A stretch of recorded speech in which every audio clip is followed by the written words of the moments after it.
area, one of the most awesome places to live. This time around, we went out to Old City, Philadelphia, to a place called Customs House, and we interviewed Mr. Brian Walker. Brian is one of the founders of the Philly DIY Collaborative, which is by far one of the most productive Facebook groups happening in the Philly scene right now. And what I mean by that is there's always something going on in there. You've got people trying to bring bands in from out of town. They're looking for shows to get on. You're finding people that are throwing these house shows and they're looking for bands, people that are trying to create festivals and that are looking for bands, and everything seems to be happening in that page in just a click. I've met a lot of cool people on that page, or group rather, in that group. But things are constantly happening in there, man. People are making connections and they're making things happen. But Brian is also the guy behind his solo project, A Day Without Love. We talked about performing at house shows, touring, his latest album Solace, why he and his friends created the Facebook group Philly DIY, and fat shaming the modern male. We also discussed that. He's a busy dude. He just shot a music video. By the time you guys have heard this, he will have shot that music video. He has shows throughout the month of April. He's constantly playing shows out of town. He's a really, really smart dude. I was really impressed by how much he's put into his craft, how much he understands the road, how he's using social media to get merch out there. I just think the dude's doing it right. He definitely has his priorities straight. He understands the business. He's hitting all the points, and I really like that about him. You can check him out performing live in several places. April 7th, he'll be playing Steel City Coffee in Phoenixville, Pennsylvania. April 8th, he'll be performing at Milk Boy Coffee South. I know that he's really stoked about that. April 9th, you can check him out in O'Brien's in Allston, Massachusetts. This guy's not playing around. He's going everywhere. April 14th, MJ Freed Theater in Chester, Pennsylvania. April 15th at the the Broken Goblet Brewery in Bristol. April 21st at 1851 Fest in Philly.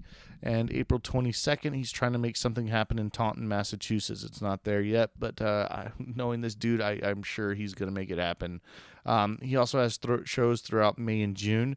You can check all of this out. You can find all this information at adaywithoutlove.com. Make sure to check out his album Solace. It's 13 songs. It's only $7. You can even buy it on Facebook. And that's it, man. So why don't we just go ahead and get into it? I will take you now out to Customs House where we're interviewing this dude, and it's a dope interview, man. There's a lot going on. Make sure to like us on Facebook, follow us on Instagram, check us out on YouTube. Take care of all that now. Why don't you just stop what you're doing right now and like that page? All right, but let's jump in, man. Let's catch up with Brian. Talk to you guys later. And here we go. All right, man. I am here with Brian. Brian, what's your last name? Walker. Brian Walker. Brian Walker. Brian, why don't you tell us a little bit about yourself, who you are, what bands you play in? Sweet. Yeah, so my name is Brian. I'm in a band called A Day Without Love. It's a solo project, but I record full band with friends, like in the studio and things like that. I also have started the Philadelphia DIY Collaborative. I started it with the intention of getting independent businesses, artists, and musicians together to collaborate on various independent projects on a grassroots level, because I had this charity called The Quarterly. And what I did was I got bands together and put them on a compilation on Bandcamp. And then I raised funds from that, and then I would host a festival to celebrate independent art and businesses. And all the money raised will go to Rock to the Future. And Rock to the Future is a nonprofit that teaches kids education in Philly, and they're located in the Kensington area. So, yeah, man. I've actually I've come across those dudes I know exactly who you're talking about. Yeah. So what happened with that? What happened with that festival? So I did it for a year and a quarter, year and a half. Long story short, the reason why I couldn't keep doing it is because my day job wouldn't allow me to keep doing it. So I just couldn't do it due to time and resources. So I ended up helping out the Crafts. They're the ones that own it. With Clark Park Festival for a while, so I've also like done some volunteer work in other music fests and shows and stuff. So yeah. Wow, man. So it was just it was a time and resource thing. Yeah. Yeah. What is your, if you don't mind me asking, what's your day job? What do you do? So at the time I was working as a consultant for Accenture, and I worked for Dow Chemical. That was my client. So I was working like 40 to 50 hours a week. Wow. So on top of doing that, I was just burned out. What I do now is I work part-time for a nonprofit organization. And on top of that, I'm a touring musician, so I travel pretty often. Dude, I think what I'm seeing is it's pretty tough to hold down that full-time job and to be able to do the things like being a musician and or even just doing like a podcast. Like when you get into these big time jobs, it's like really difficult. So a lot of these musicians have to, and artists and everybody have to make like a pretty huge sacrifice, and it's kind of like do this and be happy but broke, or do something else and make money. And in fact, I stopped. I don't know if you know the artist POS, but I do. okay. So I went to his show and I was talking to him. I said, "Man, when did you realize that this is what? When did you decide you were going to do this?" He's like, "Yeah, I think he said 2004 or something." He said he's not going to work another job, but that it's actually one of the hardest things about it is you're broke a lot, and then when you have money, you've got to learn how to save it. Yep. So That's very it seems true. pretty difficult thing to like get over. Yes. that one thing. So. I'll say this year is the first year where like every show is paid for my next show, and what I mean by that is like the cost for me to get to that show, or using things like Airbnb or couch surfing has definitely reduced a lot of costs. But I just finished grad school 4 years ago. It's gonna be like 3.5 years ago, and I've had a job each year. And fortunately, like the jobs have been flexible enough for me like to tour, but I still haven't been able to like tour in the way I want to, mostly because of like my job. But like being able to have a job that like has PTO or flexible work schedules is definitely like something I think a lot of people need, because I definitely know for a lot of musicians, they either are stuck in a 9-to-5 with no flexibility, or they're in the server life, and I think that's a little bit more common. And the server life is almost just as damaging, because you're doing your gigs more than likely on the weekends, and you're also doing your serving on the weekends. For me, I think having a 9-to-5 style job has always been helpful, because I always had my weekends. Right. So like it all depends on like what your skills are, that allows you to like flex it out before you know it. Like, hey, I'm actually making enough money as a musician. Goodbye day jobs. Right. Yeah. But I always, and I guess I ask this to everybody or whatever, but what's that magic number to be like, bye-bye day job? You know what I mean? I mean, like, honestly, if I can make like $40,000 to $50,000 a year, which is like an average salary, right, I would be happy doing music. But I definitely know, like, not to sound like to my own horn, I would definitely be making a financial sacrifice based on like what I've made before.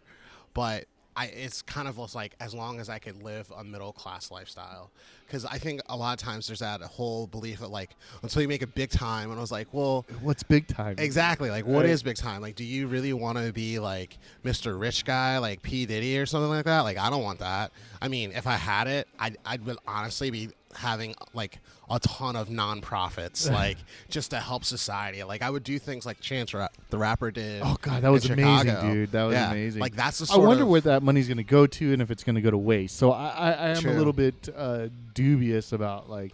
Well, what's it's also happen scary because like Kevin Hart a few years ago gave $300,000 to Philadelphia Public Schools for computers, and 2 months later those computers were stolen. Oh really? Yeah. So it's just I know almost some like of them. I think some of them went to Parks and Rec. I could be wrong about that, but well, I didn't know about that. I could be completely wrong. I mean, don't quote me on it, but Mm-hmm. I think the ones that went to Parks and Rec are doing well, Okay. as far as I know.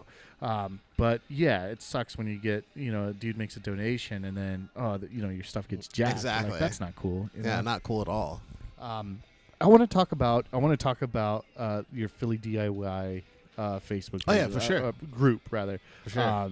First of all, I want to tell you that I'm a member of a lot of different groups related to music and the scene and stuff like that. Mm-hmm. Yours by far is probably the most productive. Oh, thank you. And that I see the most collaborations and the most things happening out of. So get real super stoked and like excited when I see new things popping up. True. And it's just like there's always these connections being made. Yeah. How did that start off, and how long? You said it's been going on for 4 years now. About 3-4 years 3 or right 4 now. years, Yeah, okay. it started like late 2013. So like I said, I started it with the intent of like getting businesses and artists and musicians together for charity, because it was me and 2 other friends who like started this charity organization, and I just wanted to like get musicians to network because like I knew immediately that like Philly as a scene was like so divided. It was like hardcore kids step here, folk kids step there, South Philly step here. Like, you know what I mean? And I was like, that doesn't make sense because we're all in the same city. Like, why can't we just help each other out? Right. And my mission was kind of really just to get people to communicate about things that they want and need. And like, I could definitely say like in some ways, like I feel like I accomplished that. In other ways, I don't. And the reason why I say I don't is because like I noticed that like it's all band, and I wish it was more like band, art, photography. Oh, so like I totally, wish it was a lot yeah. more diversified. Like I just took a photo shoot with this girl that I met through a friend, and like she's definitely trying to diversify like the world of photography in general.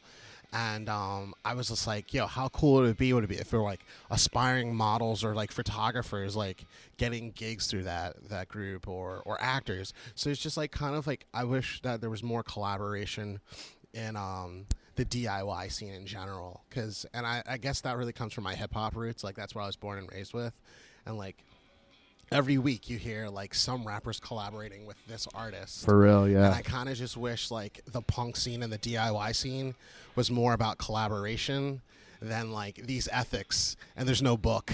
Right. So, you know? one of the things that I think about is that, like, just like with this podcast, you know what I mean? I want to interview artists, activists, musicians, Yeah. performers, comedians, breweries, distillers. That's awesome. You know what I mean?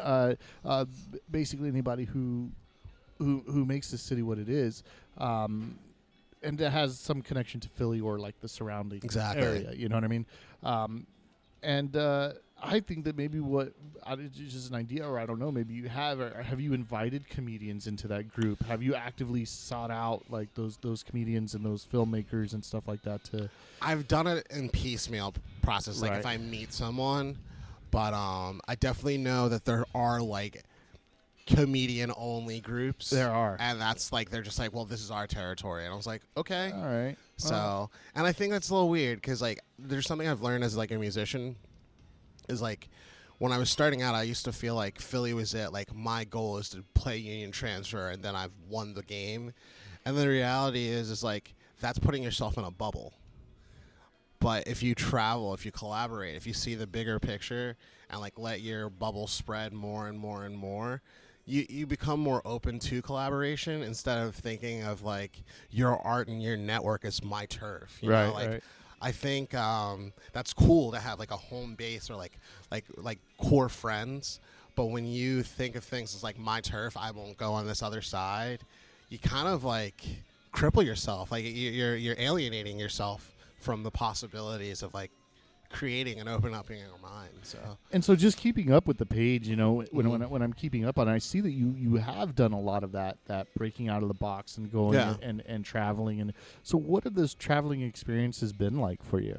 The mostly up, very few downs. Like some downs are like silly things like went inside a taxi and the taxi driver overcharged me, and like I totally didn't like it, but I was like, well, shouldn't have been a dummy, should have had some cash on me, stuff like that. But like it's been mostly ups. Like I've definitely just like have gotten a lot of different stories from people. Financially, like, you know, some shows are really, really great and I've made a straight up profit. Other shows I break even. There's some shows that I've lost money, but I haven't had any shows where like it's set me back so far. It's like, all right, I can't eat bread for a week. Like, you know, that's never happened. But I've definitely had like a lot of good experiences, and I guess in some ways it's very validating to like play in a room of strangers I've never heard your like played your music prior, and then they're like, let me buy your CD, I like you on Facebook and stuff like that. So that's like been very cool. But it's definitely different than playing in Philly, and I say that because like in Philly, it's such a huge community and such a huge scene. Everyone doesn't know everyone as much as they want to say they know everyone. And there's always another house or another bar or whatever.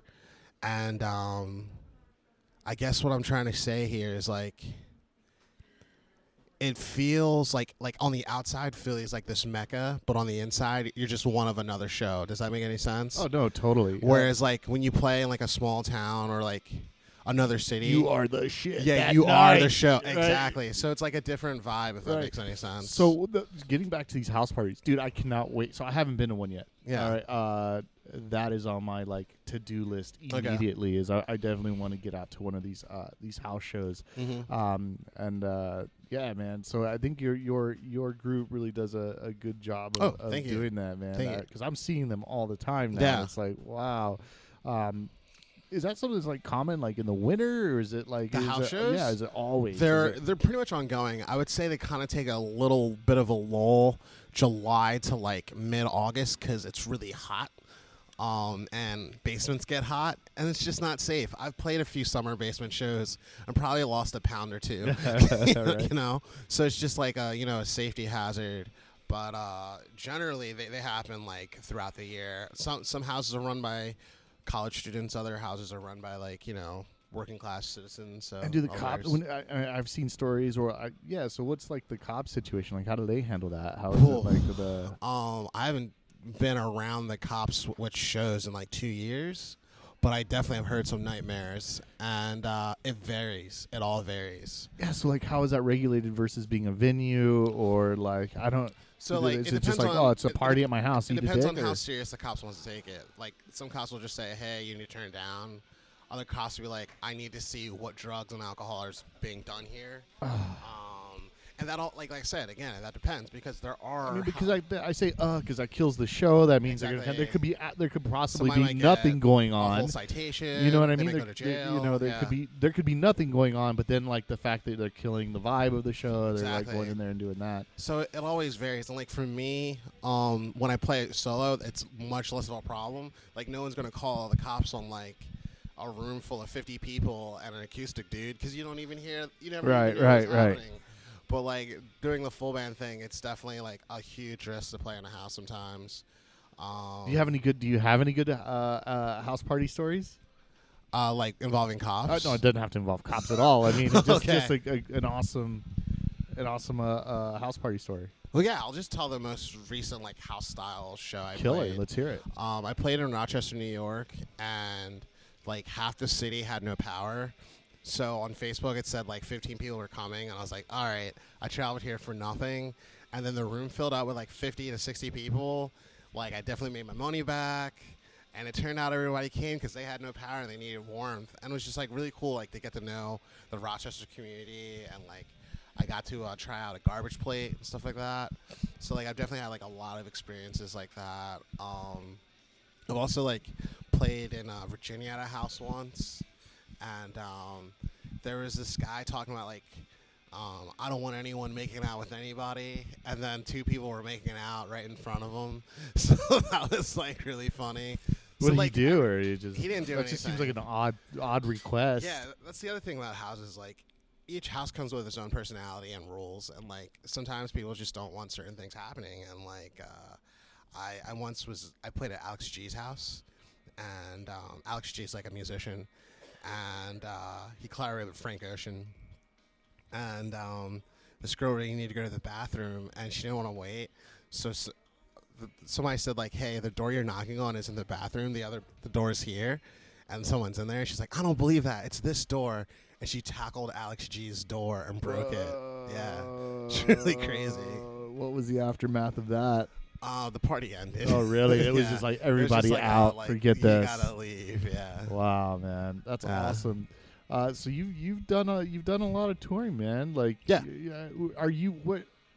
I mean, I hear Virginia, I hear New York. What Yeah. other places are you hitting, and how often are you hitting the road like So that? like I usually hit the road on the weekend or part of the week, and like lately, I'm usually like 2 or 3 times per month. Like I'm going to Lancaster just for once this Saturday. The next week, I'll be in Phoenixville, and then I'm playing in Philly for Milk Boy Coffee South, the South Street one, Okay. with Francesca Shanks, and then we're going to Boston, and I'll come back, and then I'll be playing in Bristol, and then the week after that, I'm going to be playing in Taunton, Massachusetts, and New Jersey, and I'm playing somewhere else. I just can't remember, but like, I'm basically just trying to like make my rounds as much as possible, as opposed to just like saying like I dropped an album, national tour, no one knows me. You got what I'm saying? Like I want that bubble to like be known and try to like cover as much region as I can, weekends at a time or days at a time. So then like when I do have like a much more stable income, much more stable life, I could say, all right, I'm going to take 3 months off, do this national tour. How long have you been doing these one-off shows and traveling like that? How long is that? How long? Like the weekenders and one-off Right, shows yeah, and stuff yeah, like that. I've been doing it for about a year now. Dude. So I've been playing music seriously, like as a Day Without Love. Like Day Without Love's existed technically for 7 years, but like doing it, like you know, I have studio records and stuff like that.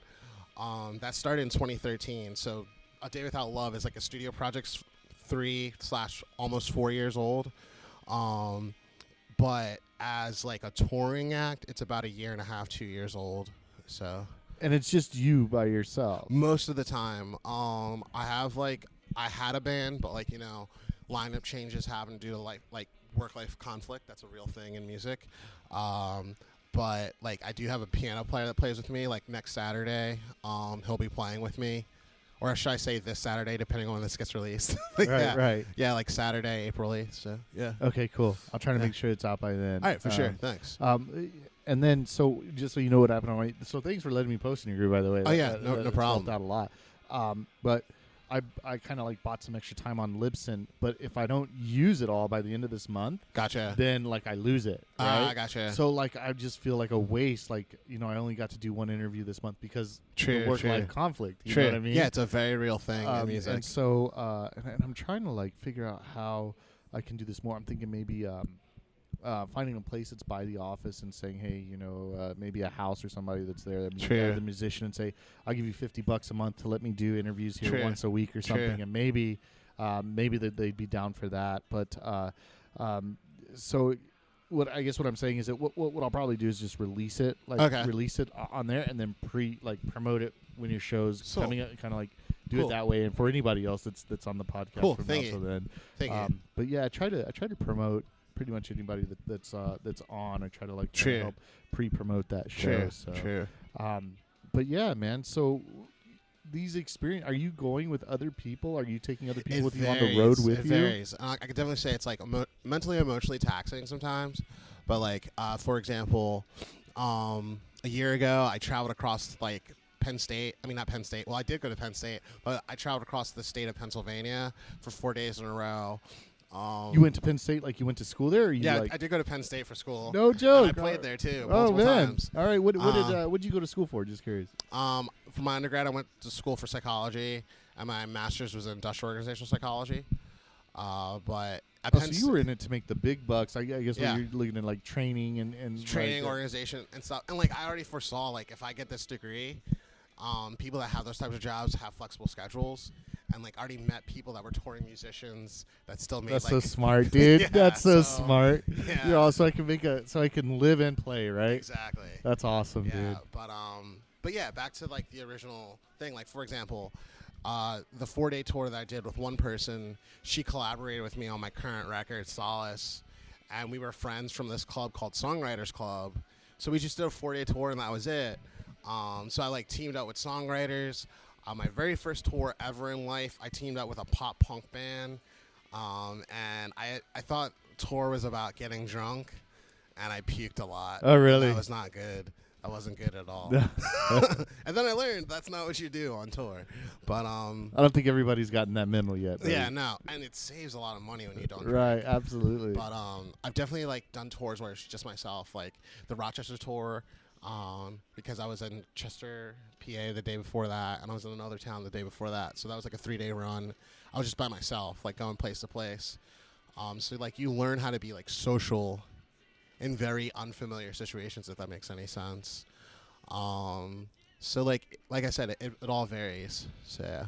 Yeah, man. So here's a question that I have for you as a touring musician, and you say Sure. sometimes you make money, sometimes you lose money, but how does how and when does a musician know when to charge and what to charge as like a as a fee for performing? You know So what I mean? it's As two your things you writer. want. Yeah. It's two things you want to like consider. One, what's your cost of travel between like getting there and the next place you need to be? Two, the second thing you want to consider is what's your draw, or what draw do you think the establishment can make for you? As much as like bookers are definitely probably hate when I'm going to say this, but like there are such things as venues that do have their own built-in fan base just because of where they're located, and people like going to that place. Like I've definitely played places where like no one knew me, but it's a Friday night and they like going to that place. Right. You know? So like those are the two big factors that you want to take into consideration. And like some people are under the persuasion like, you know, locals don't get paid. Some people are under the persuasion like touring bands only get paid. But I don't really want to touch too much on that because that's another tangent. But how I like basically determine my costs when asked is that, or I'll just go on like a whole donation pay what you want system. So like I have a 13, almost 14 day tour coming up. Half the dates do have guarantees. The other dates are kind of like, hey, we're just gonna have to pay out of the basket, and like if 60 people come and they all put in $5, like, you know, that's that. So it's like it's a toss up, really. It really is, because like I mean, if 60 people come and they all put in $5, that's $300, you know, onto the next road. Right. So like it, and I've had nights like that. So it varies, and like I'm not trying to sound selfish, but it's just a reality. Sometimes playing by yourself when you have a 60 person $5 a night and you're the only touring act, it's a lot Right. better than going with the other touring act and everything's about my friends. You're like, well, now I have to split that 150. You know, Right, you know what I yeah. mean? So it's all like, and think about what your costs and expenses are, and then what's the cost of production of your merch. Like I'm sounding like an accountant here, but it's just a reality of Yeah, touring that people absolutely. don't really calculate, or like what are your ads that you're doing and stuff like that. So Wow, man. yeah, Wow, dude, it's intense. it is intense. It can get very intense, and like I definitely know that there's people in the scene that like have maybe mislabeled me or like misunderstood me or like thought like, oh, this guy's got a stick up his butt, or like screw this kid, da da da da. But it's just like at the end of the day, like whether your goal is just to play the biggest house show in Philly, or whether your goal is like to really spread your word and tell your story about what you're about, you have to have some sort of plan. And like not all plans involve money, because like playing at the biggest house in Philly probably doesn't involve money. It probably just involves friendships. But if you're trying to play across the nation and tell a story and have people connect with that story, then you're going to need a team. You're going to need friends. You're going to need money, like the whole nine. So yeah. where in Philly did you grow up, or where did you? Are you from Philly? Yeah, or, I was born and raised in Germantown Hospital. Okay. And then I was raised. I wasn't raised in the hospital, obviously. Right. So I was born there, and I was raised in the Northwest Philly area. And I grew up like around Wadsworth, West Oak Lane. And I went to Catholic school in Chestnut Hill, so Northwest Philly. And then in high school, I moved to the suburbs. So yeah. All right. Right on, man. Yeah. That's cool. And man, it's a lot to take in, man. Oh, sorry. So tell me about you Solace, right? You said Solace, yeah. that's the newest album out right That's now. the newest record, yeah. All right, when was that released? Tell me a little bit about that. So that was released in late August, early September. And that's a record pretty much, like, I think in my opinion, begins my new direction of A Day Without Love. And what the record's about is, like, finding comfort in the suffering of your own problems. And I wanted those problems to be generalizable to, like, myself and other people. So topics I touch on are depression, racism, addiction, and also just dealing with death and trying to, like, do better as a result of someone you lost. And that person I lost was my grandfather. While writing it, he died of stage 4 lung cancer. So that was like really tough. So like I was able to like record him and like have samples of him in the record. So yeah. Wow, man. Was he a fan of your music? Did he? Yes. Yeah. He actually like told me, I did this thing where I did 90 covers in 90 days. And he told me like, I really think you're going to have a voice to help other people. And keep in mind, like, he was definitely struggling with, like, the chemo drugs. And, like, you get really loopy and stuff like that. but it really hit me. It hit me just like hearing that, because I remember like 10 years ago when I was 18, I picked up the guitar, and he's like, I don't know if guitar is for you. So like that felt pretty cool to hear that. Right. So yeah. So how many songs is this an EP? Is it a full It's an album? LP. It's my first studio full-length record, and it's 13 songs. Wow, man, Yeah. 13 songs. Did you Yeah. record that? Where did you record it? I recorded that at Fresh Produce Studios, RIP. It's no longer a studio. Oh, really? It's on top. It was on top of the fire, and it was the last record recorded there. Really? Yeah. So what happened with those guys? Long story short, the building / the venue changed ownership. So with that, they closed the studio, and then my producer Jake Detweiler, he's still my producer. He's still like one of my best friends. Stopped recording there. So yeah. Wow, man. Wow, dude. So how long ago did that switch happen with the fire? That switch happened last year. Okay. So yeah. Do you think it was for the better or for the worse, or what have you seen? The way the fire's looking now, I'm gonna say it was probably for the better. Really? Because like it's definitely a dive. It always will be a dive, but it was like really, really divey back then. So yeah. Where are some of your favorite places in Philly to play? Some of my favorite places to play. That varies. So houses I can't really say right now because I haven't played any houses in a while. But venue wise, I definitely have to say it's Win Win Coffee, Milk Boy, and Milk Boy Philly. I like those venues a lot. And even though it doesn't get as much credit because it's on like the other side of all the other venues, I like the Grape Room a lot. Okay. Yeah, I think it has really nice sound, and I've never had a bad show there. So. What's the process of setting up a show in Philly? I talked a little bit about that with Camp Candle, but what's your... So it's a two-phase process, in my opinion. So if you're talking like houses, it's as easy as, it's like asking a friend to come over. That's really what it's like. It's just like, oh, hey, my name's Brian. I heard you live at this house. Can I play at your house? Sure. Do you have friends, bands that want to play?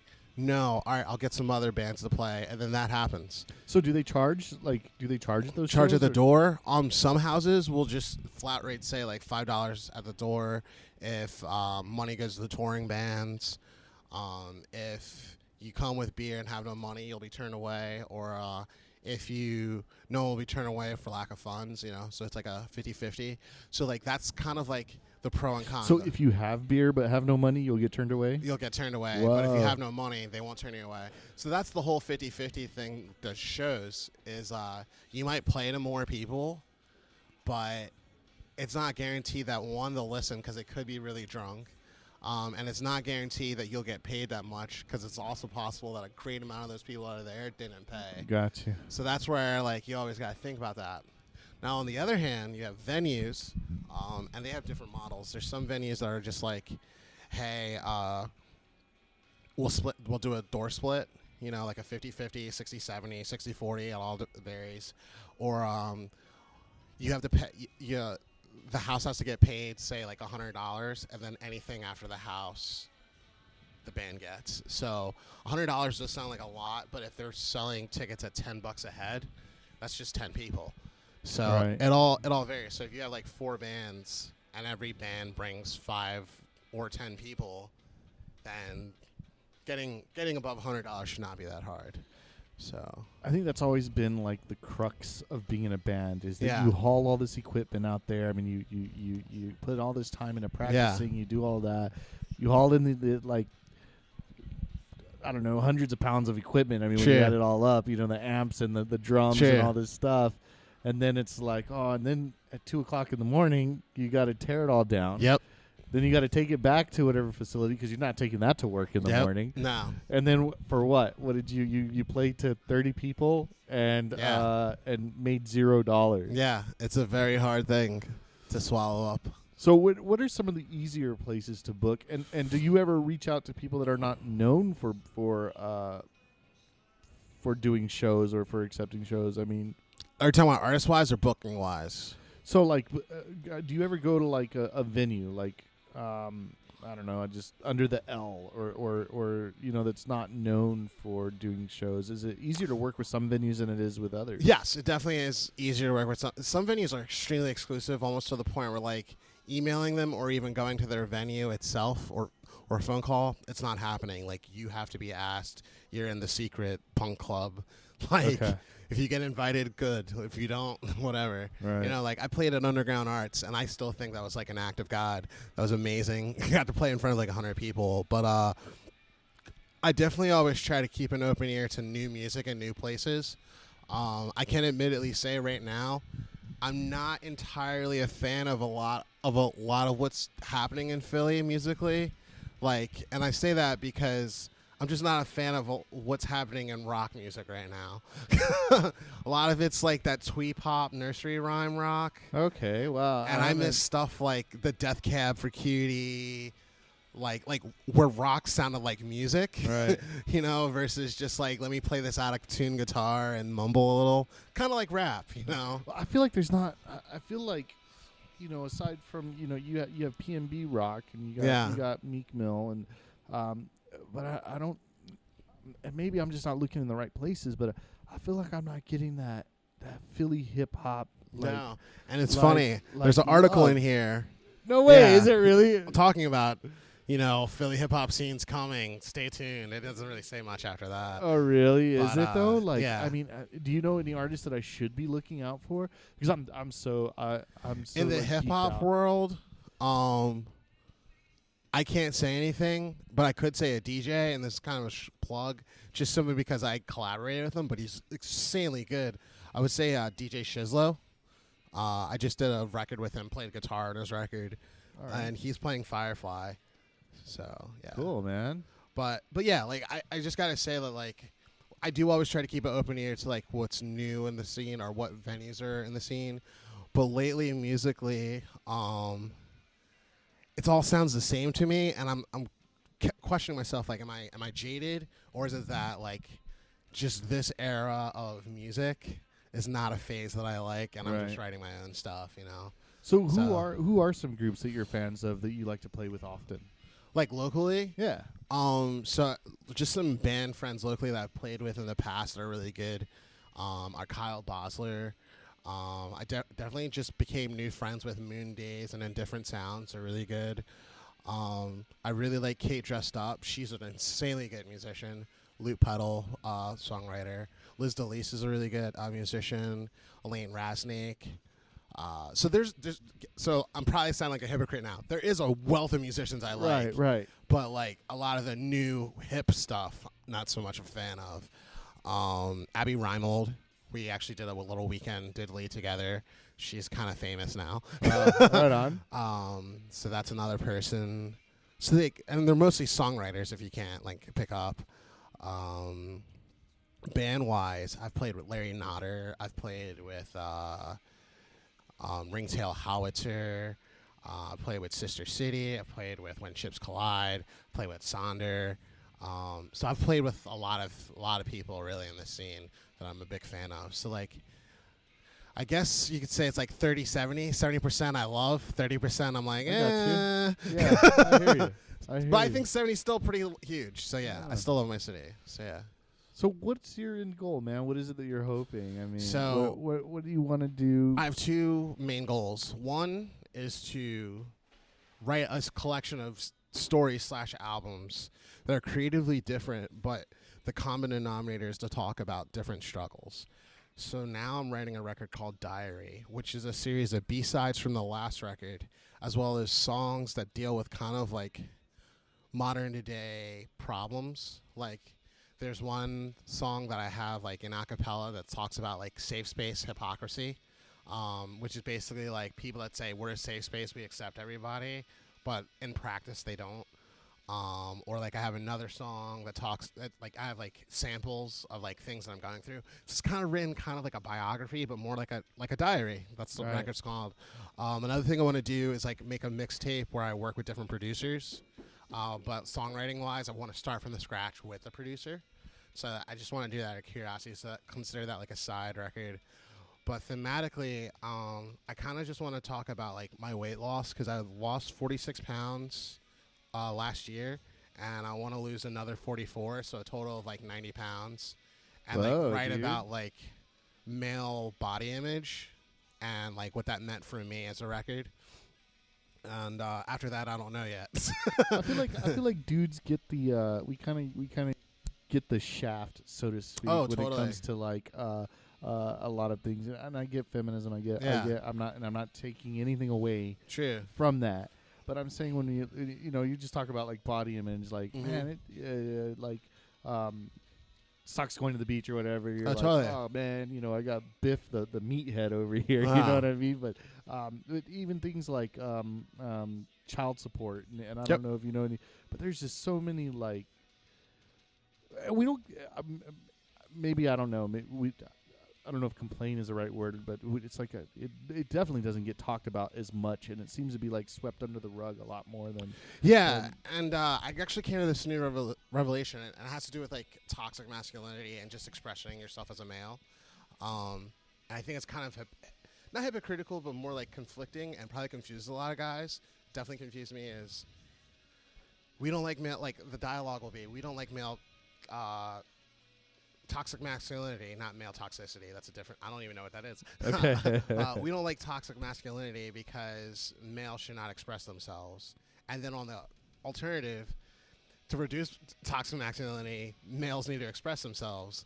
So, like, and I've seen this dialogue on the internet and in like activist meetings, and I think in some ways that confuses a person.